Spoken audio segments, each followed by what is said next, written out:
Nuk i nis në mënyrë zyrtare, i nis Casual. dhe thjesht për shef, po. Super. Për shkak tani e kam nisur. Edhe do vazhdoj. Tani dua të them pikë parë që ti je çuni i parë që un kam në podcastin tim. Kam shumë kohë që kërkoj një çun që të vi, domethënë, po që nuk është se kam gjetur dikë të përshtatshëm. Dhe një nga arsyet që unë doja që të kisha një çun, edhe kryesisht koleg, është se një nga gjërat që më pyesin më shumë njerëzit në rrjetet sociale, po edhe njerëz që mund t'i takoj live, ka të bëjë shumë me faktin që si është të punosh në tech, sa e vështirë është, kush janë sfidat e kohës së sotme, çfarë vështirësish ke pasur ti, çfarë vështirësish kanë pasur njerëzit e tjerë. Kështu që unë duaj që ti ta fillosh dhe të prezantosh pak veten në sensin e background-it tënd, domethënë për njerëzit që se dinë. Shumë faleminderit si fillim. Unë jam Rubina Gjymeri, aktualisht jam Head of Growth and Products në Digit Sapiens, që do të thotë që mbuloj pjesën më të madhe të aktiviteteve të pre-salesit për organizatën. Çfarë aktivitete pre-salesit, gjithçka që ka të bëjë me identifikimin e mundësive biznesit, identifikimin e linjave të produkteve, identifikimin e propozimeve për të ndërtuar, komunikimin me klient potencial, ndërtimin e propozimeve komerciale, si edhe firmosjen dhe ndjekin e disa prej klientëve që janë të rëndësishëm për organizatën tonë. Formimi im është në sektorin teknologjisë dhe digital.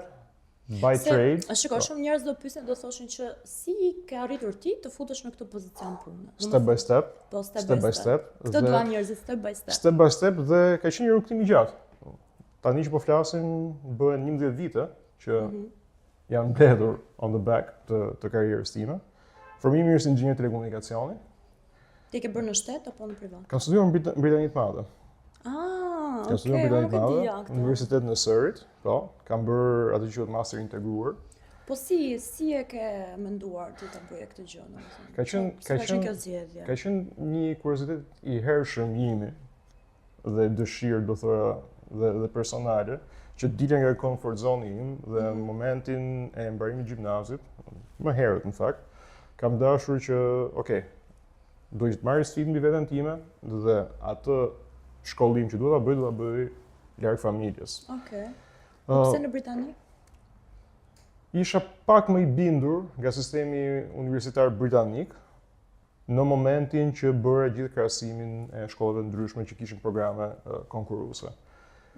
Plus që llogarit edhe faktin që prapë është Europë, prapë ke fluturim direkt që nëse të merr malli ose ke emergjencë do të takosh njerëzit e shtëpisë, mund të kthesh dhe ke më të aksesueshme. Amerika ka shkolla shumë të mira, por pikë parë shumë të shtrenjta. Po. Dhe e dyta është shumë larg. Dhe ajo largësia të trëm pak. Kështu që Britania është kompromisi më i mirë në terma të nivelit shkollimit dhe afërsisë gjeografike.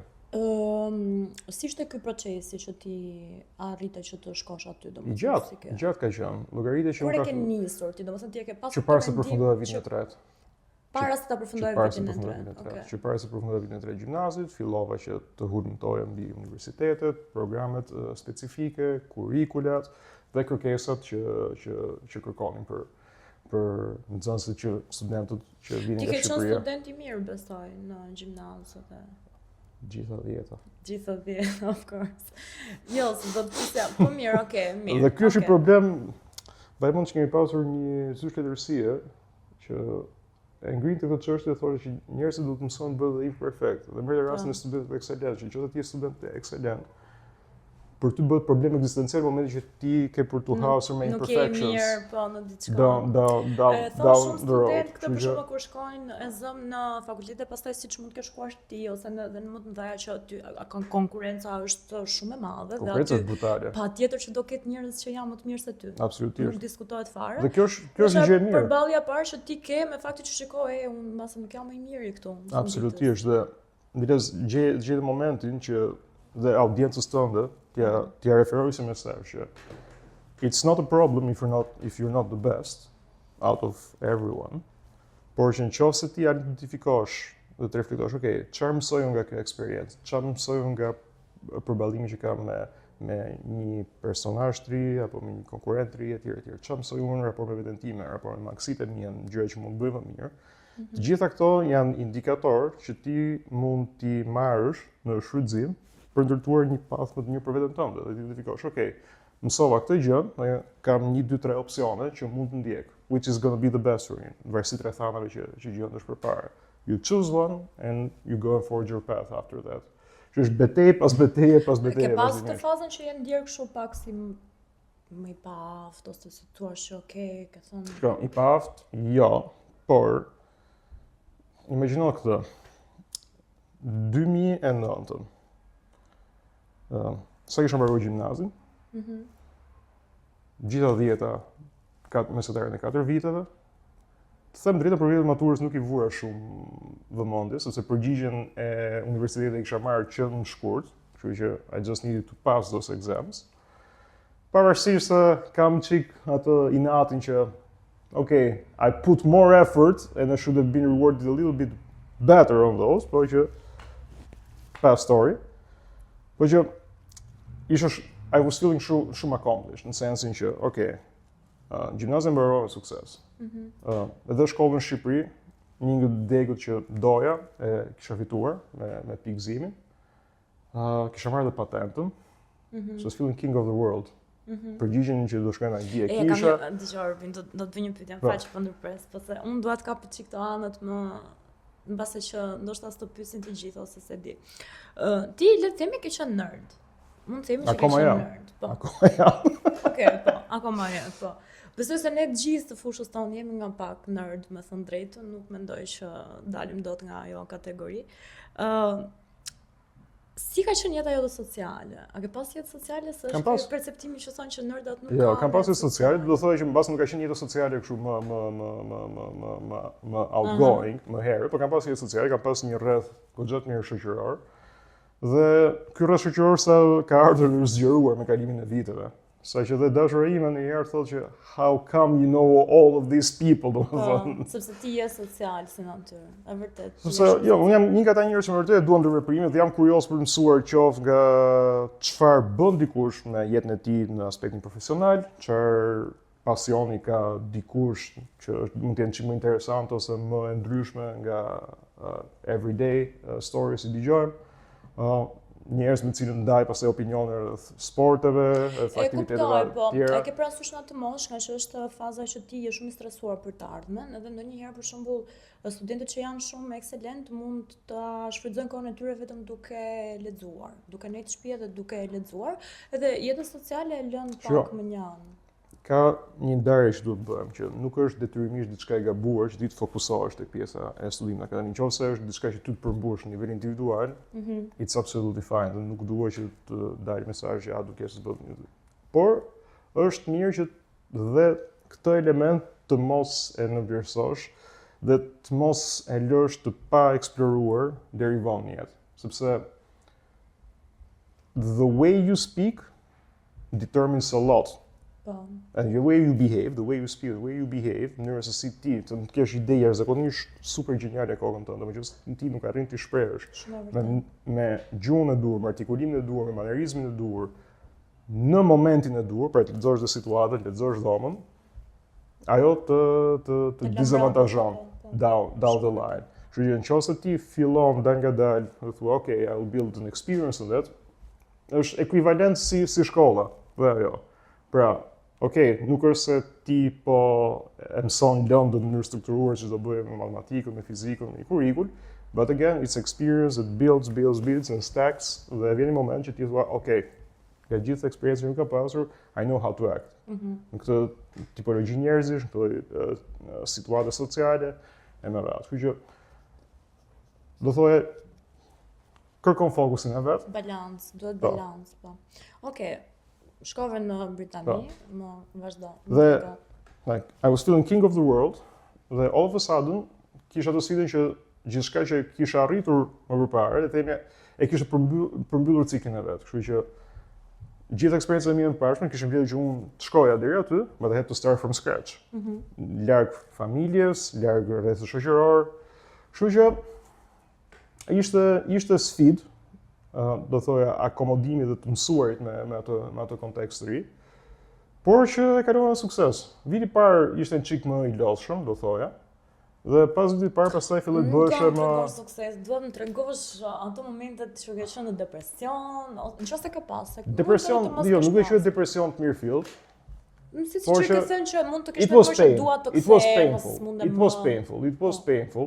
Dhe do një herë kur me rezultatin e detyre kursi. Dhe thua që put a lot of effort in there, por që rezultati nuk ka qenë aty ku duhet, dhe fillon të kesh doubt, metoda ime të mësuarit, metoda ime të bërit punë. Dhe ka qenë sukses me tani nuk po prodhon rezultat. Fix po. Është idealisht, është një situatë si një trajner futbolli që ka një skem, një filozofi loje, aplikon me 11 lojtarë në një kampionat caktuar, se kundrejt një rivalit caktuar, jep rezultat vazhdimisht në një moment ngec. Dhe aty thua, what is wrong with me? Am I capable enough? Tjerë.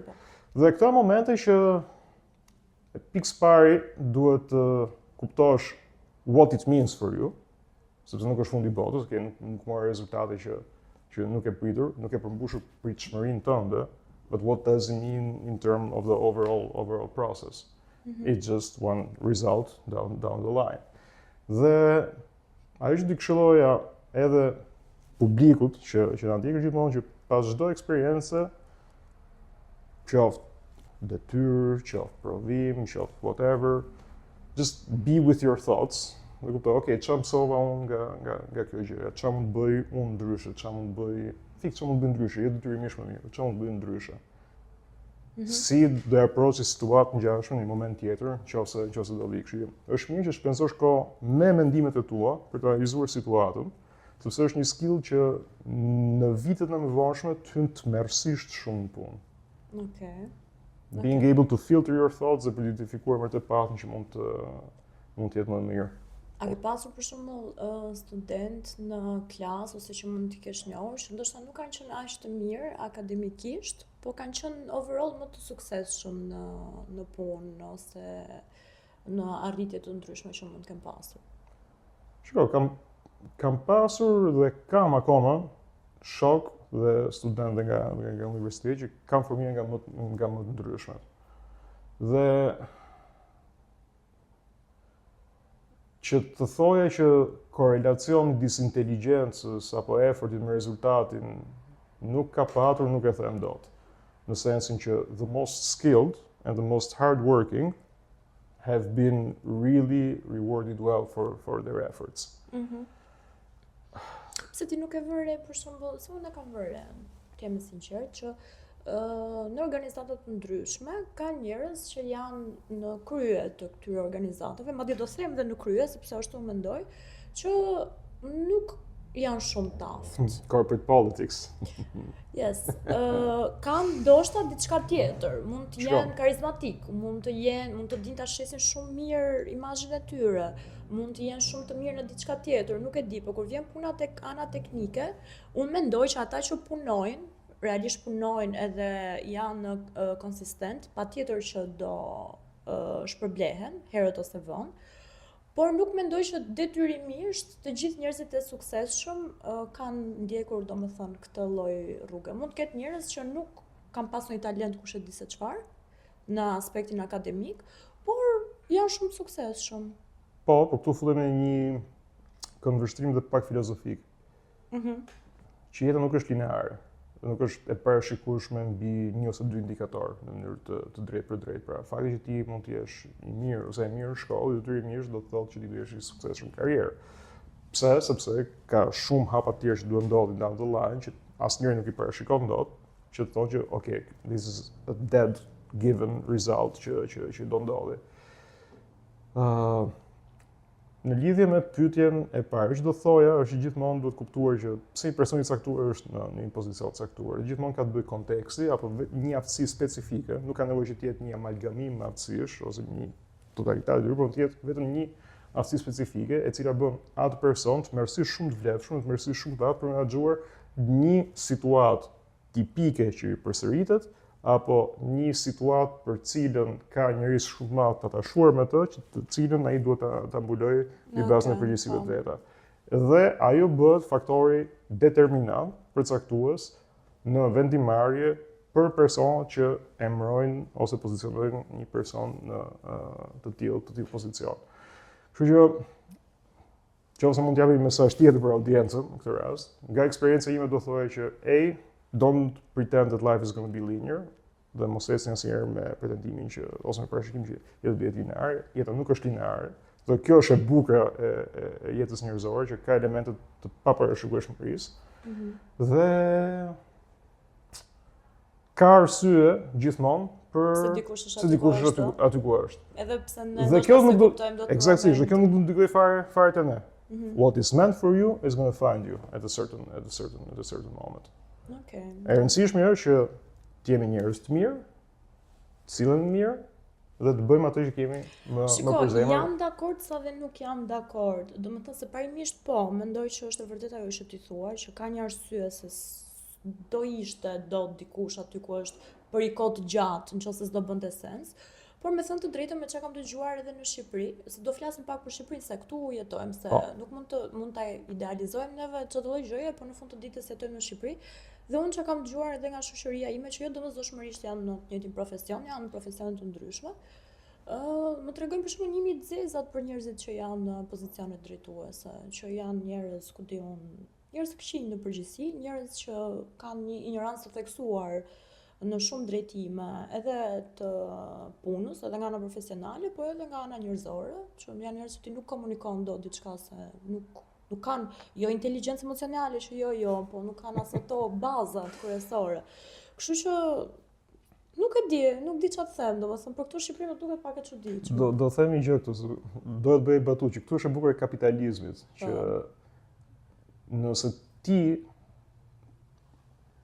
në situata të caktuara, në një hark kohor të shkurtër, vazhdimisht performon keq në raport me çfarë pritet nga ty, nga varësit e tu, njerëzit do zgjedhin, like people don't change jobs, they change bosses, nuk e di nëse ke dëgjuar si shprehje.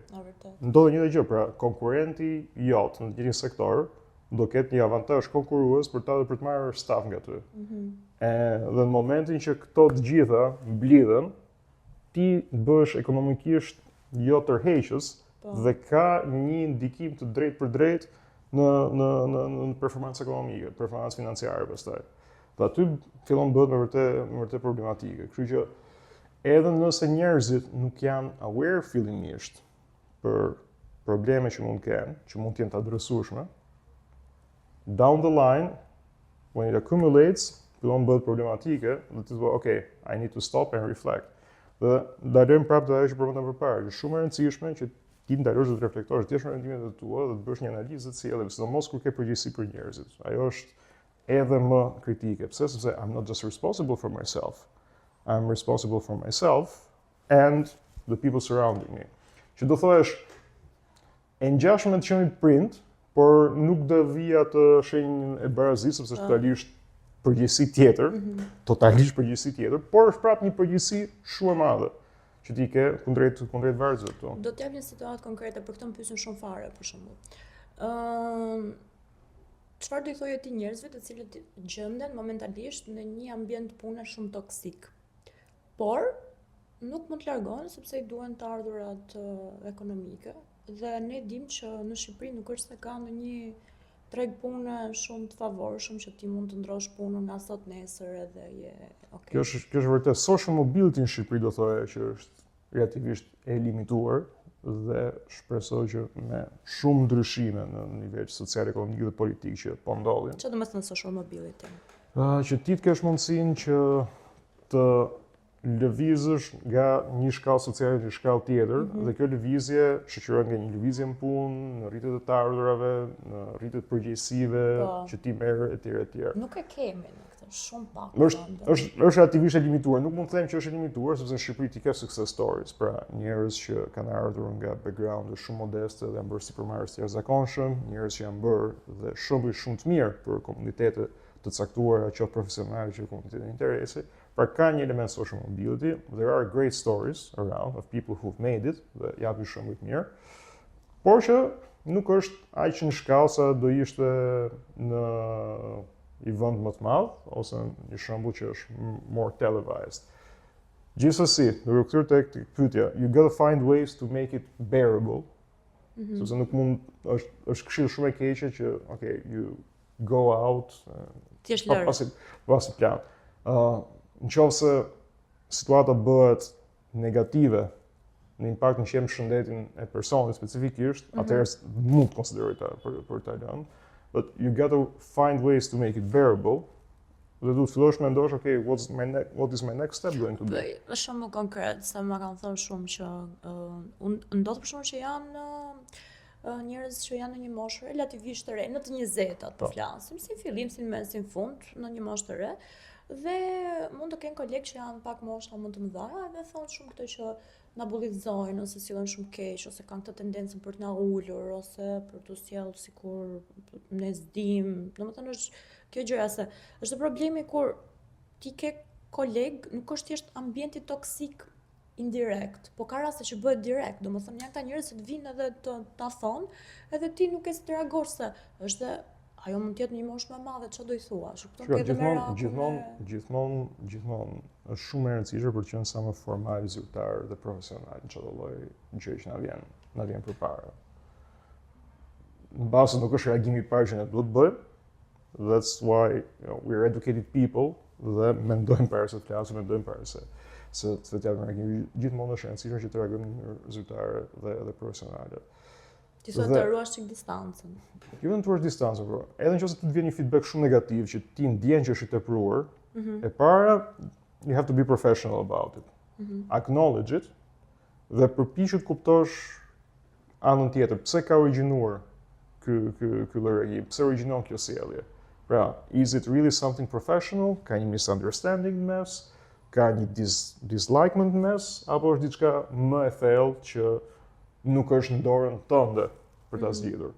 But you're always going to be professional, you have to acknowledge the feedback and then try to get... Shkon, fakt që thua ti është shumë gjë e mirë, se po mendoja tani nëse dikush për shembull do bëj jo profesional, do të bënte një koment jo profesional dhe ti ja kthen në një mënyrë shumë profesionale, duke zgjeron më tej distancën që po, e vë si pozitiv që ai të mendojë që prit se ne jemi kolegë dhe kjo nuk është normale, ndoshta mënyra se si unë i fola, ose nëse dikush të thotë diçka ti mund ta pyesësh pse ma theti mua këtë? Domethënë pse ti e mendove të arsyeshëm ma thuash këtë dhe e vën pozitiv që ai vërtet ta shpjegoj. Kam dëgjuar një kështu që thoshte një nuk e di, një psikologe që flisën në një podcast që momenti që ti e pyet një person bullizues që pse ti ma the këtë komentin, e humb vlerën e efektit që ai donte të kishte mbi ty, sepse këta njerëz thjesht duan ta thonë atë dhe të bëjnë të ndihesh keq. Po momentin që ti nuk ndihesh keq, po thjesht po i thua pse, domethënë ma shpjego pak, të lutem ma shpjego pak pse mendove që është e arsyeshme që ta bëje këtë pyetje ose këtë komentin. I humb vlera asaj që ata donin të bënin dhe janë kështu që okay, nuk është më interesante. Domethënë se unë nuk është të kam një shpjegim realisht pse ta thash ti këtë gjë, unë thjesht doja të bëja të ndihesh e keq në mënyrë indirekte. Kështu që po, mendoj që kjo gjë që the është, domethënë të ruash profesionalizmin edhe të mos i kthehesh me të njëjtën mënyrë. Dhe përpos kësaj, do thoya që ka një arsye pse këto frameworket e profesionalizmit ekzistojnë, konstrukte profesionale ekzistojnë. Ka një vlerë të shtuar përpos që we want to look good in front of others. No, we want to really also protect ourselves. Po, shumë vërtet. Dhe të arrijmë të gjejmë një gjuhë përbashkët, më të zgjidhim problemet që janë, problematike që ne mund të kemi. Nëse ti bën një reagim nxituar, dikush mund të bëj koment për shkak se mund të jetë natyrë nxituar ose bën një gjykim nxituar. Nëse ti jep një koment mbrapsht nxituar, çfarë bën? You just put more gasoline on the fire. Pse u ktheve, Rubin? Pyetja që më kam bërë. Ma merr mendja. E konsiderove në E konsiderova, e provova. Në 2015, që është viti që unë të përfundova ciklin tim të studimeve të plot, pa dhe një ndryshim në legjislacionin për vizat për emigrimin në Mbretërinë e Bashkuar, normalisht e bëri më të vështirë dhe për kompanitë që rekrutonin, pasi you are not just competing amongst your peers, you are competing also against an executive director. Kështu që kompania që do rekruton normalisht do vinte një emphasis më të madh për të marrë një person më senior se një person më junior. Pavarësisht se procesi normalisht ishte transparent dhe ishte i hapur për të gjithë. Mendoj që në mënyrë subkoshente ka qenë një episod në verën e 2013, diçka shumë personale që it was always living on the back of my head. Dhe nuk do ndihesha unë komod nëse nuk do kthehesha. Let's put it this way. Plus që këtë them nga këndvështrim një person që ka jetuar 6 vite në Britani. Kam bërë shkollën aty, kam punuar edhe një vit për Solid Professional Solutions Europe. E shef botën dhe kupton që bota është një fshat i madh. Për shkak të gjithë ndryshimeve që kanë ardhur si pasojë e globalizimit të ekonomisë. Dhe surprisingly, edhe në 2012 dhe në 2015, Tirana ka qenë një kryeqytet që ka qenë goxha i mirë lidhur. Dhe goxha europian dhe Ka qenë bumi i tekut në atë kohë, domethënë kanë filluar shumë startupe, domethënë ka lulëzuar komplet ky dhe pse po marr këto vite sepse ishin në vërtet vite që ti filloi të kuptoj që okay, there are steps that are being taken në qytet dhe e ndjeje që kishte një vibe tjetër dhe po ndodhin më shumë gjëra për teje. Që nuk e shikoja si I'm not going to be in London, I'm not going to be in Zurich, or I'm not going to be in Madrid or Milan, I'm going to have a major downgrade. Sepse ka dhe diçka që në tregje si Shqipëria dhe në vende si Shqipëria, në momentin që you are not that well developed, but you're also not very underdeveloped, you got this gap in the middle, dhe ke atë dëshirën për të shkuar në top. Që do afekton dhe mundësinë, por edhe oportunitetet ekonomike që të ndodhin gjëra dhe if you put yourself in a good position through education, experience and networking, the resilience, mbi të gjitha, keep going, then you can carve something Do for më ndash yourself. pak më përqindje, se më pëlqeu që ndave kështu rëndësinë e tyre, se më pëlqeu shumë kjo dhe mendoj që Tani, do e filloj me edukimin. Edukimi do jap një 33%. 33%. Edukimi do jap 33%. Pse? Sepse shoh shumë online që atakojnë vlerën dhe rëndësinë e shkollës. Se mos shkollimi të lartë, shkollimi profesional. Dhe them që është evil, sepse çfarë bën shkolla në fund ditës? Të mëson se si ti të arsyetor të zgjidhësh problemet në mënyrë të strukturuar. And it gives you hints and practical tips për të aplikuar patterns, për të aplikuar gjykimin dhe për të pasur disa informacione bazë që you go out in the world and you start solving problems. Ose të paktën di si të reagosh në zgjidhjen e problemeve.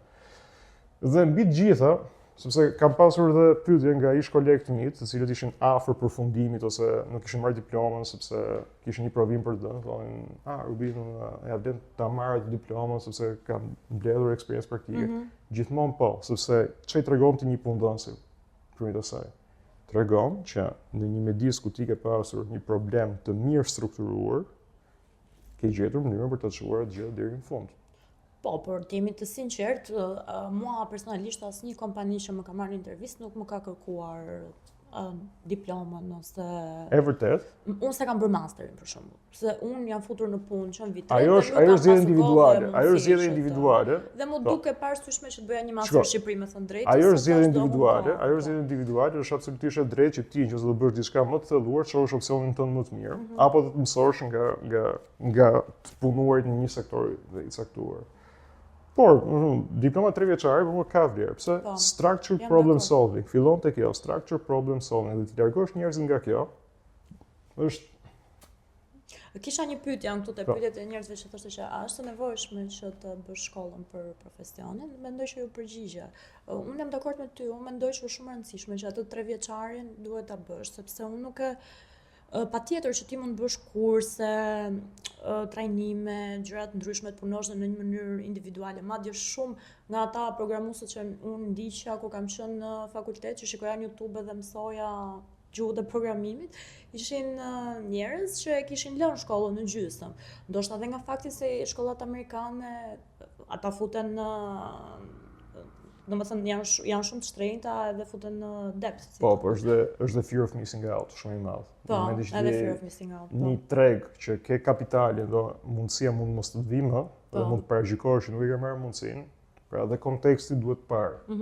E vërtet. Dhe nuk shumë është vërtet. 100% i replikueshëm në Jo, dhe unë shumë mendoj nuk është, sepse nuk janë të njëjtat kushte, nuk janë të njëjtat standarde dhe gjithmonë nuk mund të flasim në të njëjtën mënyrë me një treg amerikan dhe në një treg shqiptar se janë komplet ndryshme. Po unë ndjem shumë mirë që e kam bërë fakultetin, se mendoj që bazën logjike dhe mënyrën se si ti duhet të mendosh realisht për të zgjidhur problemin, është ajo që ti the, ta jep shkolla, ta indukton shkolla, ato lëndët që ti do bësh aty, që do rrish. Ka shumë njerëz për shembull që më thon tani dhe unë i kuptoj shumë mirë. Unë kam qenë studente e mirë gjithmonë, po kur kam ardhur në fakultet, për mua ka qenë bum i madh ai viti i parë, se më duket sikur s'kuptoja asgjë. sepse është ndryshimi, Është komplet ndryshe. është ndryshimi Nuk në e- kontekstin po, tënd sepse- dhe individual. Jo, po dëgjoj, nëse për shembull profesionet e tjera janë pak më të prekshme, pak më konkrete, për shembull juridiku ti do lexosh ligjet dhe ti i kupton se janë në një gjuhë njerëzore. Kur bëhet fjalë për shembull për inxhinierit ose informatikën ose gjithë këto lëndët, është komplet diçka tjetër, është gjuhë tjetër, është gjuhë e huaj, komplet. Ti duhet të fillosh të mendosh si kompjuter dhe nuk është e thjeshtë që ti të mendosh si kompjuter se çdo instruksion duhet ndarë në copë aq të vogla sa që ti ndonjëherë nuk e kisha menduar që mund të prodhoje aq shumë instruksione në trurin tënd që t'ja jepje, t'ja servirje atij algoritmit që ti do ndërtosh. Kështu që shumë njerëz për shembull dhe kishte pyetje dhe thoshte që si t'ja bëj, jam në vit parë, nuk po kuptoj asgjë, ndjem sikur kam bërë zgjedhjen e gabuar. Viti i parë gjithmonë traumatik për të gjithë. Dhe nuk e harroj, ka qenë dhe counselors, pra pedagogët që ne kishim si counselors në universitet, dhe thonin këtë gjë që viti i parë është i lodhshëm sepse është një ndryshim konteksti dhe studentët që vinë në gjithë universitetet normalisht vinë nga fëmijë nga më ndryshme, vinë nga background ndërkombëtar, që jo të gjithë kanë bërë një sistem shkolle, me njëjtën ngarkesë akademike, me njëjtën pritshmëri etj etj, që ai viti që ti duhet bësh dhe riaranxhimin edhe prioriteteve, aspektativave të tua. Pasi kalon viti i parë, gjërat fillon bëhen më të lehta, sepse ke një sistem reference. Nëse flasim për patterns, you've seen the pattern, you've built resilience, në sensin që ti di si të reagosh, di si të gjykosh, dhe fillon të menaxhosh situatat më lehtëshëm, ose Okej. paktën më mirë. 33% Po. edukimi. Po. Vazhdojmë. 33% networking, S'jam dakord, të mendoj që networking duhet të japësh më shumë. 30, unë jap një të tretën Okej. networkingut. Pse? Sepse networkingu fillon që në banket e shkollës, nëse mendon thellë. Pse? Sepse ti je në të njëjtin mjedis me shumë njerëz që kanë pritshmëri dhe ëndra shumë ngjashme me ty, dhe gjithë përfundoni duke marrë drejtime nga më të ndryshme në fund ditës. Por, prap, për shkak të formimit përbashkët apo interesave të përbashkëta apo dhe ëndrave të përbashkëta, në momentet caktuara jeta të Mund vë të lidhi prapë. që you wanna cross paths, sepse dikush mund të ketë bërë diçka ose ka punuar me diçka për cilën ti ke një interes, so you wanna harness the experience. Dikush tjetër mund njoj dikë, në cilën you would like to be offered an introduction, ose you wanna pitch something, e në radhë, kështu që networking is really, really important. Pse? E kam për ta bërë një trajnim për supermarketit e ri para disa vitesh, dhe në moment që ti je supermarket ke shumë sfida. Po është mundësia më e lartë që një supermarket tjetër të ketë pasur në mos problem identik si jo një problem të ngjashëm me tënd. So somebody has seen that problem, has solved it somehow, and they either talked about it or they can be open to talk about it. Kështu që networking can be used, do të thënë në këtë aspekt shumë fort. Dhe normalisht it opens doors, dhe po lexoja në Twitter para disa ditësh një thread që po fliste për avantazhe, dhe nëse njohit të networkingu jot është avantazh, you got to abuse that advantage. Talk to as many people as you can for the opportunities which are close to your heart or are good for your career. Kështu që Po, ja do t'jap ka një shumë. ka për ndikim, sepse ka diçka me networkingun. Ka efekt kapilar në fund ditës. shumë. Po, shumë e vërtet. Kështu që ti bën një shpërhapje në shkallë të ideve tua apo të mundësive tua. Kështu që Shembull i konkret ishte dhe dje. prandaj jap një tretën. Mua më është fiksuar në turin tim që unë dua të provoj të punoj në radio, kështu side hustle. Dua të provoj si eksperiencë, si mund të jetë për mua. Edhe një gosë që unë e kisha në Instagram që punon, ajo s'ka pas punuar në radio më përpara, po thjesht ne ishim bërë follow kështu rastësisht edhe mund të kishim shkruar një mesazh, nuk e kam takuar asnjëherë, më duket shumë gocë pozitive. Ka filluar të punojë në Radio Top Channel edhe unë i thash, më shfiksuar, i thash dua të provoj eksperiencën e radios. Edhe më tha, po shumë mirë, tha, ja ti them këtyre, që po ashtu të marrim co-host një herë, edhe ta shikojmë se si do ndihesh, si do duket, etj etj.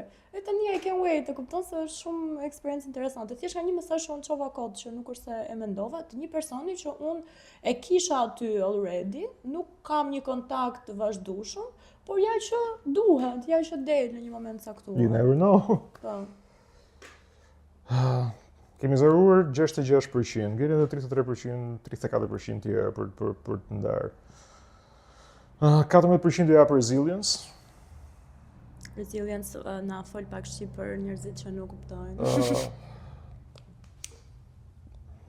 Që ti je konsistent, provon, nuk bie me pengesën e parë që të jepet përpara. Resilience është e rëndësishme sepse normalisht ke pasur pengesë, normalisht gjërat nuk janë të parashikueshme si diskutuan më përpara, por jeta nuk është lineare. Vetes është kaotike, por ne nuk duhet ta mendojmë si të tillë, that's why we invent patterns and stuff. Po që normalisht janë shumë gjëra që janë jashtë kontrollit tonë. Dhe sa më herë të mësojmë me këtë koncept dhe të fillojmë që të punojmë me veten për të përballuar edhe eksperiencë që mund të kenë pasur efekt negativ. E dështimin, duhet të mësojmë pak me idenë që mund dështojmë, është krejt normale. It's one of the outcomes. Po. It's absolutely fine. Është edhe thënia famshme Michael Jordan që thotë që po, ju të gjithë mbani mend që un kam bërë këto kaq numër gjuhë të tjerë që kanë fituar ndeshjet e tjera, por un kam humbur edhe kaq numër gjuhë të tjerë njëkohësisht, kështu që si specie njerëzore jemi shumë të prirur për suksesin dhe jemi të mahnitur pas tij dhe duam ta replikojmë, që nuk është detyrimisht gjë e keqe, por ka tjetër nuk është se mund të lëmë në hije komplet pjesën që okay, what happens if you fail? That's absolutely fine. Dhe çfarë mëson ti pastaj nga failure sot? Për të thënë. Dy gjëra në raport me failure. It doesn't define you, por e ti që zgjedh what it means for you. Okay. Dhe këtu është, prandaj them që resilience është e rëndësishme, sepse it doesn't mean that it ends you. Mund të mbylli një derë, mund të mbylli një path, mbase s'ka qenë pathi ideal për ty, është i shenjë nga universi në mënyrë se si rrodhen gjërat, por është një mësim që ti duhet ta nxjerrësh dhe është një vendim që ti duhet ta marrësh. So you choose what it means for you, but it doesn't define you. Të gjitha. Dhe diçka tjetër prap tek menaxhimi i situatave që mund mos jenë në outcome ideal që ne kemi pritur. Me kalimin e moshës, një ndër aftësitë më të mëdha is not being mad at something for a long time. Sa vërtet kjo është shumë e Dy arsye. Hey, si sa më përpara, you choose what it means, but it doesn't end you. Dhe e dyta, po jo më pak e rëndësishme, është që nëse ti hidhërohesh dhe elmohesh për diçka që ndodhi, you can change that. Atëherë çfarë ndodh me gjithçka tjetër që të rrethon ty? Dhe këtu flasim për aftësitë tua, mundësitë tua, njerëzit afër teje. Pra, nuk mund të futesh në një vrim të zezë të një situate dhe pastaj të neglizhosh diçka tjetër për rreth teje. Nëse bë kështu si efekt domino, pastaj fillon çdo gjë. Po përveç asaj, shikoj që dhe në aktualitetin ku ne jetojmë, njerëzit keq interpretojnë situata, keq interpretojnë shembuj të caktuar që shohin në televizor apo dhe në botën e biznesit. Dhe shumë e rëndësishme është që you don't build because of spite. Shkak të inatit, hakmarrjes. Hate is a very powerful emotion. Hate is probably the most powerful emotion. I agree, po. But you can't build with spite. You build with conviction. The conviction ty të kërkon që të futesh modalitetin që, okay, I'm done with it. It was a bad experience, it was horrible. I choose what it means. It doesn't end me. Por që nga krau tjetër, I got to keep up dhe duhet që të bëj plaset që do janë hapat e mi radhës. What's my next step is going to be. Nuk mund të dalosh, you can't freeze in time, dhe thosh, okay, this is done, this is all. Psikologjia është shumë e rëndësishme. Dhe, trust me, unë që po flas tani për këtë gjë, I had my fair share of bets dhe situatave personale, profesionale, që janë fiksuar në mënyrë të çmendur me gjë që I'm gonna revert the situation back. Do arritja dal. I've shown my resilience etj. But at what cost? Dhe këtë e kupton më vonë momentin që ndalon se okay, jam mendimet e mia, tash jam më i qetë, kam sjell situatën aty ku desha, që what did it leave? E kuptoj. What trail did it leave? Kështu që Rubin, kam një pyetje që më erdhi tani. dhe diçka tjetër që zot harroj ta them. Pse ja vetëm 14% resilience? Është shumë e rëndësishme që ti të jesh resilient, pra të kesh aftësinë për të reaguar, të kesh aftësinë për të gjykuar, për të thënë okay, I'm letting this go dhe do marr masat që të rinis prap nga pathi im. Por që nuk është më e rëndësishmja gjithë gjërat, sepse duhet të kuptojmë që në momentet caktuara jo të gjithë faktorët janë në kontrollin tonë. If you end up relying solely on resistance, you risk thinking that you're God. And nobody is God. Kështu që vë një peshë shumë të madhe, një përgjegjësi shumë të madhe mbi veten tonë se mbi psikologjinë tonë, që mendoj kemi gjithë gjëra në kontroll, të po, mund t'i alternojmë, mund t'i kontrollojmë, nuk i kemi de facto. Kështu që it's good to be resilient, po që nga krau duhet kuptojmë edhe limitimin e çfarë ne kemi në kontroll për veten. Qoftë zgjedhje karriere, qoftë zgjedhje individuale, e me radhë. A e mendon ndonjëherë, domethënë se ti je një rast i cili je kthyer në Shqipëri dhe e ke gjetë veten këtu edhe nga ana profesionale dhe normalisht ke ndërtuar gjërat e tua, po e mendon ndonjëherë që potenciali jot këtu nuk është përdorur, domethënë maksimalisht? E kam menduar shumë herë, më kanë bërë shumë njerëz këtë pyetje, në bazë do të japi përgjigje që do të befasoj. Nuk mendoj që ecuria ime profesionale do kishte qenë aq e mirë që s'do isha akoma në Bretërinë e Bashkuar, ose nëse do kisha. Pse prej konkurrencës? Nuk është vetëm çështje konkurrence. E mendoj të lidhur me faktin që njerëzit duan apo jo, pra të pjesë që çfarë nuk kemi në kontroll janë rrethanat ku ne ndodhemi. Dhe nëse unë nuk do isha në një moment specifik, në një kompani specifike, në një proces specifik që ajo kompani po përjetonte në atë moment të operimit vet dhe mundësive që u hapën atëherë, I wouldn't be in this position here. Okay, mund të isha diku tjetër, mbase që. Por që you never know, por që nëse unë gjykoj mbi bazë, pra flasim me parimin e empiricizmit, gjykoj mbi evidencën që ti ke në dispozicion. Nëse unë do gjykoj ftohtësisht mbi evidencën që kam në dispozicion, nuk mendoj që do kisha pasur një trajektor aq të mirë. Ose do ishte më ngadalt. E kuptoj. Por që I can't complain about the opportunities that I had dhe njerëzit që kanë. Ti si e ke nisur, domethënë çfarë pozicioni pune ke pasur në fillim? Puna ime e parë ka qenë te Sony, në fakt. Dhe ka qenë fill pas mbarova vitin e dytë, ishte një vit në industri i paguar dhe isha junior system engineer. Produkti ka qenë Media Backbone Conductor, ka qenë një platformë multimediale e Sony-t, e cila bënte ose mundsonte kthimin e gjithë workflow-ve të produksionit të studiove televizive, studiove filmike në file-based. Pse? Sepse këta ishin konsumatorë më të mëdhej të kamerave të Sony-t dhe tape medias, pra videokasetave dhe arkivave në formë tape-i. Dhe Sony donte të kalonte në file based, pra donte të bënte një modernizim të shërbimit, sepse thoshte kamera do jetë prapë e imja, problemi është çfarë ndodh me postproduksionin. Dhe ai është një produkt që është i atakueshëm. Kështu që pse të mos e digitalizojmë gjithë procesin, sepse aty po shkojmë. Janë krijuar rrethanat, janë krijuar elementët dhe Sony çfarë bën të bënte orkestrimin e gjithë kësaj gjës. Pra ajo ishte një sistem shumë kompleks që kishte element nga vendorë të ndryshëm për elemente të ndryshëm, but the overlying software was designed by Sony i mundsonte gjithë orkestrimin e workflow-ve. Dhe ka qenë një sistem që është përdorur për menaxhimin e transmetimit të Olimpiadës së 2012-s. 2012 ka qenë Londër, mos gaboj, po Lojra Olimpike 2012-s, po 2012 ka qenë Londër. Se di. Po 2016 ka qenë Rio, po 2012 ka qenë Lojra Olimpike në Që se Londër. keni vërë re Rubina shumë mirë me datat. Ja, Mban mund shumë it's a thing data. about being a geek.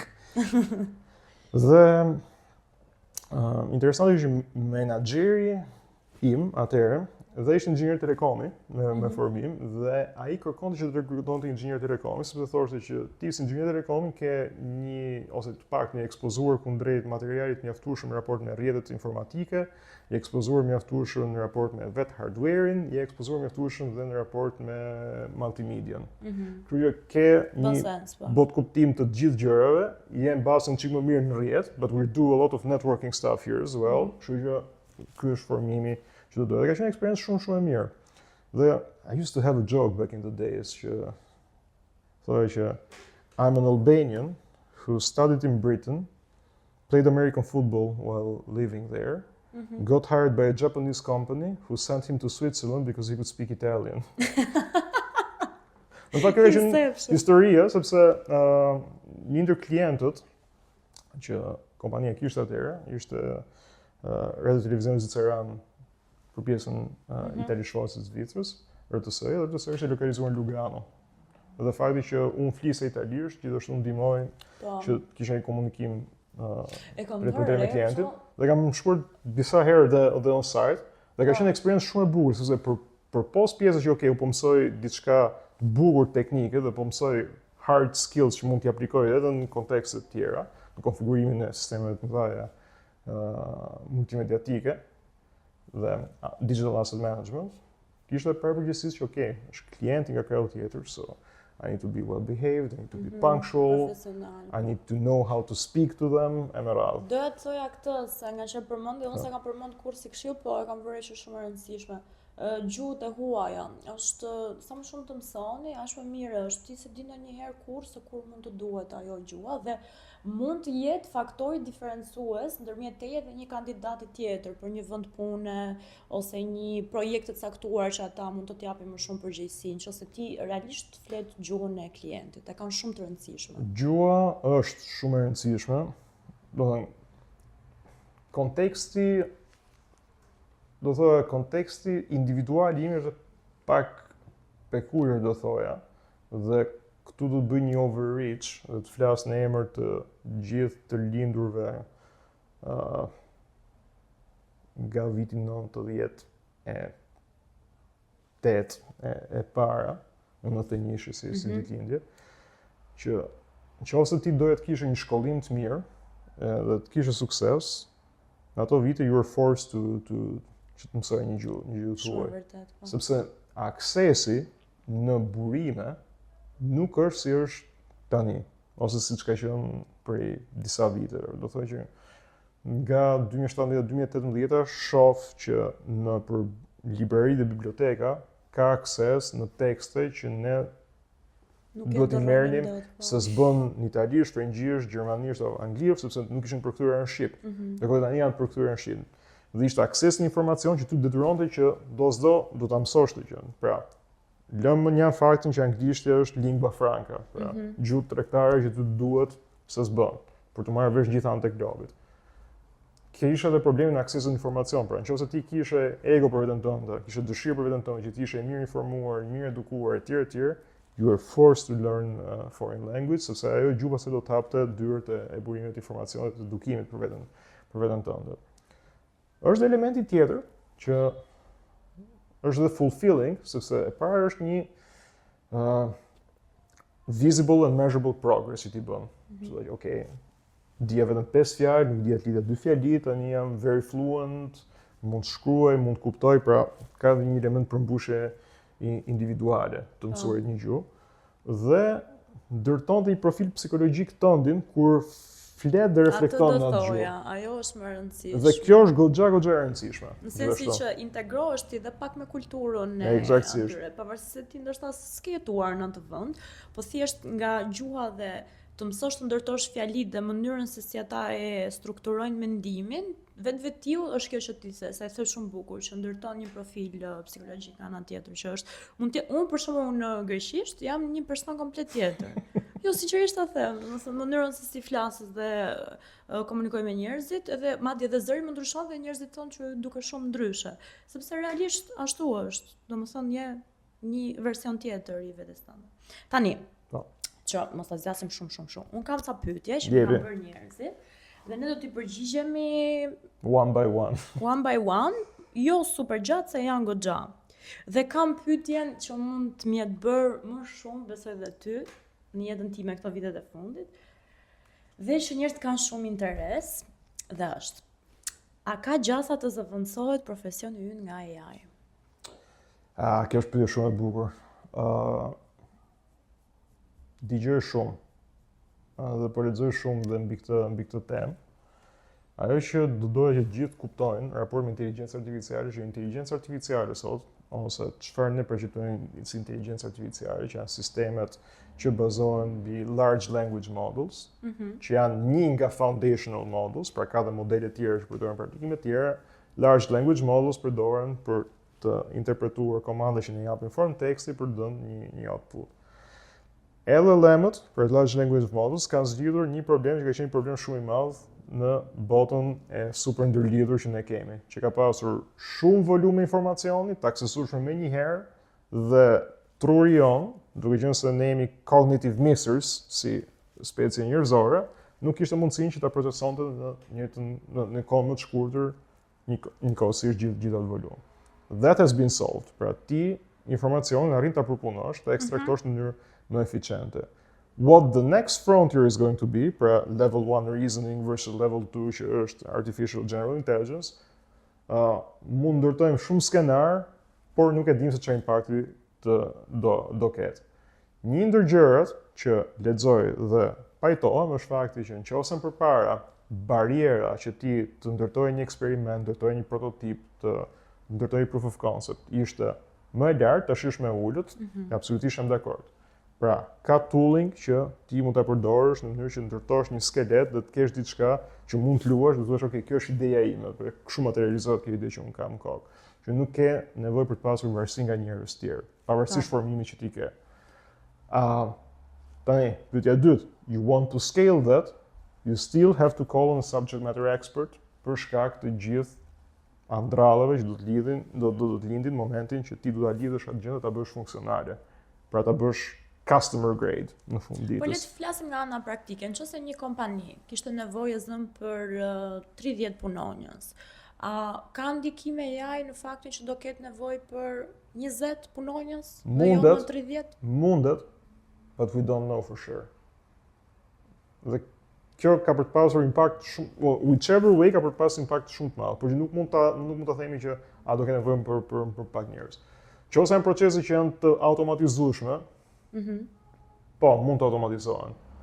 Por shikoj edhe në këtë aspekt, a ka njerëz që duhen t'i dedikojnë karrierën e tyre dhe shkollimin një gjë që automatizohet?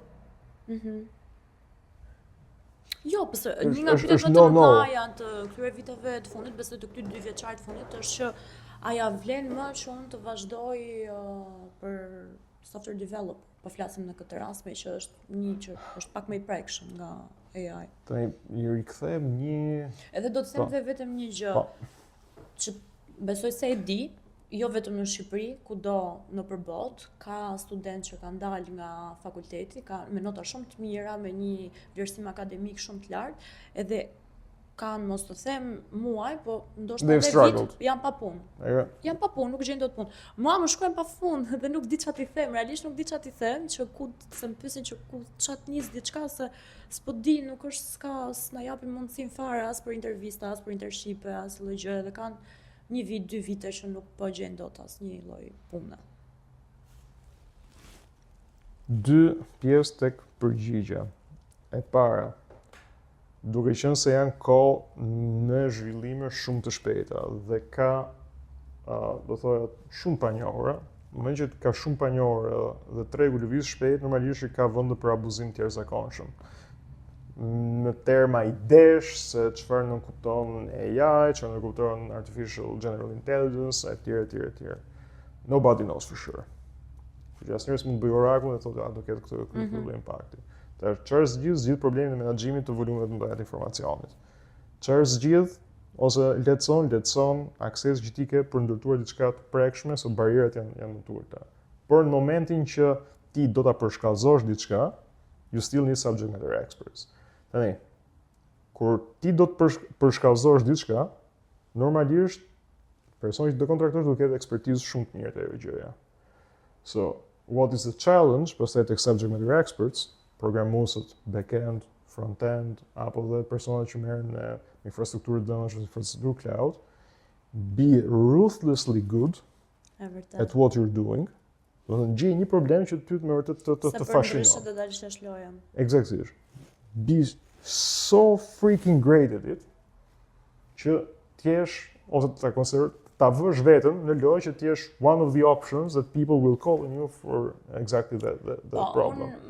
Dhe kjo është vetëm një gjë që gjithë secili prej nesh mund bëjë në fund ditës në këtë periudhë ku po jetojmë. Nuk ka receta miraculous në fund ditës. You just be good at what you're doing, që në momentin që dikush do ketë nevojë për supportin ose ndihmën tënde për ta përshkallëzuar diçka, you are there and can take the challenge. Vjen përgjithë se më kishte shkruar një gocë që çfarë do bëhet ta se më duket sikur vetëm këta nerdat që janë super të mirë dhe super, ku diun si tip gjenish mund të gjejnë punë, kurse ne të tjerët jo. Sepse për të qenë sinqert, kur kam qenë unë që mbarova fakultetin dhe ka qenë tregu punës, atëherë ka qenë bumi, domethënë kompanitë na shkruanin vetë, na thoshin të lutem hajde. Nuk bëj fjalë as të merrnin nëpër intervista, thjesht thoshin hajde se kemi nevojë për njerëz që punojnë, se kemi shumë projekte. Kurse tani nuk funksionon kështu, tani ti duhet të kalosh në shumë procese intervistimi, rekrutimi, që janë, unë e them shpeshherë në njëri intervistat janë më të vështira sa puna që do bësh realisht, edhe është pak absurde. Këndvështrimi është shumë interesant, se para disa javësh lexoj një post një autori dhe psikologu shumë të famshëm, psikolog klinik, I cili në Instagramin e vet kishte nxjerrë faktin që të diplomuarit në psikologji kanë qenë gjithmonë të paragjykuar në tregun e punës, në sensin që okay, but what can you really do? Dhe po thoshte që në këtë botë ku tani ti kem shumë akses në teknologji dhe ke inteligjencë artificiale që të asiston për të ulur entry pointin, people skills, the soft skills, bën më të rëndësishme. Vërtet, po. Dhe një person që më përpara ishte diplomuar në psikologji dhe paragjykuar në tregun e punës, sepse thuaj what's your hard skill at, tani që ka soft skills, del që avantazhohet më shumë. Kështu që, okay, ka ndryshim të le të themi fushës lojës për formime të caktuara, por nuk është drastik. Unë mendoj që është drastik Orbit në Shqipëri, po momentalisht flasim vetëm për këtë treg, se s'po marr profesione të tjera. Flasim vetëm për tekun në përgjithësi. Nuk do ofusja të gjitha profesionet, se për shembull cyber security është akoma një variacion që është shumë I kërkuar dhe njerëzit dhe do rritet shumë dhe ka për të rritur, ka domethënë një predispozit për të qenë akoma më I kërkuar me kalimin e kohës. Po flasim vetëm për programuesët, duke qenë se për këtë më kam pyetur më shumë. Unë personalisht e them njerëzve që nuk mendoj që nuk është më njësoj. Tregu është shumë I saturuar. Ka kaq shumë programues aty jashtë dhe nuk ka kaq shumë startupe ose projekte ose investime, gjitha këto gjëra. Ka një arsye pse kjo ka ndodhur këtë. Po, ta them, arsyeja është sepse ne kur dolëm neve dhe filluam të merrnim ato lekët tona të papara, edhe filluan të gjithë thoshin që programimi ka lek, futu bë programuese ka lek. Dhe shumë thoshin që unë nuk punoj rri kote dhe I marr lekët sepse shumë programuese kanë bërë këtë gjë që rrinin në 2-3 punë, madje unë kam di programues që punonin nga 2-3 muaj kot, futeshin, nuk bënin asgjë, merrin ato lekët 2-3 muaj edhe vazhdonin to the next one. E kupton se I hiqnin normal pas 2-3 muajsh që s'kishin asnjë lloj produktiviteti. Që nuk du ta edhe doli nami që ta gjeneralizoj, por përmendet diçka që it's great when you earn your own money. Që zakonisht gjë shumë e mirë, you make yourself proud, your parents proud etj. Por që asnjëherë nuk mendoj që ti ose dikush duhet të përcaktoj vendimarrjen e karrierës vetëm mbi, okay, çfarë do marr. That's a poison pill. Very bad one to take. Tani për Po ku do ta bazosh ti? E zëm ai është një student i mirë, por nuk ka asnjë talent ose nuk ka asnjë kështu dëshirë shumë specifike se çfarë do të bëj.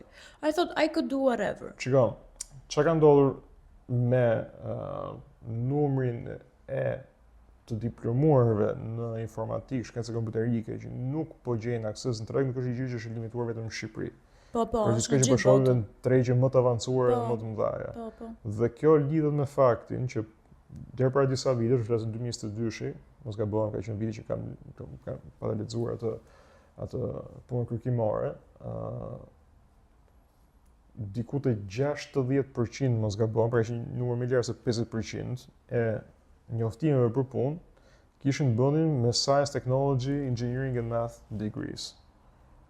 Por, ishte vetëm diçka më shumë se 20% numri i njerëzve që diplomoheshin në ato disiplina, që diltën tregun e punës çdo vit. Pra kishte një mismatch shumë të madh midis, okay, what the capability that is needed and what capability can be delivered nga bankat e shkollës.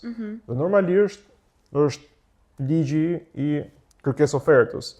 Që, okay, do rris çfarë do ofroj, sepse kam një kërkesë që Në vërtet, po. Po, në moment që ti ke një ofertë shumë të madhe në treg, por kërkesa nuk është më e njëjtë, sepse është afektuar qoftë nga depreciation disa use case-eve specifike, depreciation disa teknologjive specifike, normalizimi i pritshmërive për tregjet e caktuara. Kjo afekton edhe se si ti do të kesh pritshmëri në raport me tregun. Pra, s'do të thotë që nuk do gjej punë. Mund të gjesh punë shumë të mirë, mbas nuk do paguaj aq shumë sa ti je pritur, but you still can find your path. Dhe për njerëzit që janë akoma në kërkim, gjithmonë i incentivoj që, uri në moment dhe thuaj, cili është portofoli im? Qoftë dhe me projekte që kam bërë në universitet, qoftë projekte që kam ndjekur për qefin tim, për të treguar se si idealisht mund ta çoj këtë gjë nga A deri te Z-ja. Package it nicely, dhe tregoj që ke punuar me gjëra praktike. Tregoj se si ti ke arritur të konvertosh një që ke marrë në shkollë në një aplikim praktik. Rehearse it, mbase nuk do jesh i suksesshëm me mundësinë e parë ose me intervistën e parë, but down the line, nëse ti arrin të tregosh të kapacitet, pra si unë e kam vënë edukimin tim në punë, si unë kam zgjidhur probleme, something will come out eventually. Do me thënë, they have to work harder tani. Po, dhe i nxis njerëzit që mos shohin vetëm oportunitetet në Shqipëri. Ke tregu remote që, nuk është më ai që ka qenë deri para disa vitesh. Na falni se probleme teknike. Kishim çfarë kemi folur, shumë gjëra të bukura kemi folur, po ideja ishte çfarë po diskutonim neve? Masterin duhet? Masterin, a ja vlen masterin në Shqipëri, po. Kriteri gjykimit për master gjithmonë ka të bëjë me sa e mirë është kurrikula, që mendoj që është kriteri primar. Pse? Sepse në moment që ti futesh në një master, ti merr një conscious decision. Dhe kjo conscious decision ka të bëjë me faktin që unë ose do futem më vonë në tregun e punës, që ose do ndjek masterin direkt pas diplomimin nga bachelori, ose do marr një pauzë nga tregu punës në mënyrë që të bëj një trajnim më të specializuar, një fushë më vërtet më intereson, potencialisht kjo gjëja të më lidi një reward më të mirë. Jo vetëm reward më të mirë, sepse ti trajnohesh më thellësisht, po edhe networking më të mirë. Që kriteri primar që duhet aplikohet gjithmonë është, çfarë do bëj këtë master? Çfarë kurrikule ka? Si interpreton atë kurrikul në term lëndësh, detyrash, puna praktike, etj. A ka suport akademik edhe në terma të eksplorimit të mundësive të punës gjatë ose përgatitjes më të mirë për të rifutur në tregun e punës gjatë programit, por është një vendim goxha i rëndësishëm.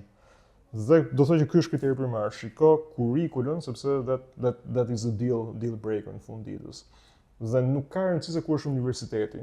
Ka universitete që mund të jenë shumë të mira për një fushë caktuar, por nuk kanë detyrimisht një master shumë të mirë, kështu që interpretimi dhe informacioni që ti mund të marrësh paraprakisht është te master shumë e rëndësishëm. So it really doesn't mean which university offers it. Shiko programin dhe shiko që ti t'jesh i bindur si individ që this is the good decision, sepse getting stuck in a masters që mund marrin nga 18 deri 24 muaj dhe të mos të pëlqejë që po bën, është një situatë e padëshiruar. Është krim, pse do ta bëj atë gjë? O ti the një shprehje që parë që nuk u kap, domethënë mua më pëlqeu shumë, dua ta thuash prapë. Ishte ajo që kishte të bënte me pjesën e njohurisë edhe se si mësojmë, domethënë që thej që një njerëz zgjuar mëson. Thuaje përsëri të lutem. Është një shprehje që e kanë fiksuar dhe ka pas bënë një situatë që ultimately ka qenë lidhur me faktin që okay, we are all problem solvers and we are hired ose we are introduced to be problem solvers edhe një jetë. Dhe problemet janë të shumëfishta. Qofse dikush ka pishmallëqe në raport me universitetin apo zgjedhjet e punës, e tham që okay, mendoj things even out me kalimin e viteve, por që çdo zgjedhje që ti bën ultimately distilohet në çfarë problemesh ti ekspozon veten, sa mirë mëson ti zgjidhësh, sa shpejt mëson ti zgjidhësh. Dhe njerëzit e zgjuar mësojnë nga gjithkush dhe çdo situatë që ata përballet.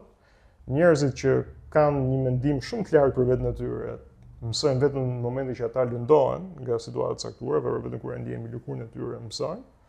Dhe budallët nuk mësojnë asnjëherë sepse mendojnë që i dinë të gjitha. Se ne masirë mos u bëj budalla. Ishte shumë e bukur edhe mua më pëlqeu, domethënë ajo kategoria mesatare e njerëzve që the njerëzit që kanë një dashuri shumë madhe për veten, mësojnë vetëm nga situatat që lëndohen vetë dhe mendoj që kemi një pjesë shumë madhe njerëzish që futen në këtë kategori. Do të bëj pyetjen e fundit. Dhe e lidh pra me çfarë diskutuam përpara.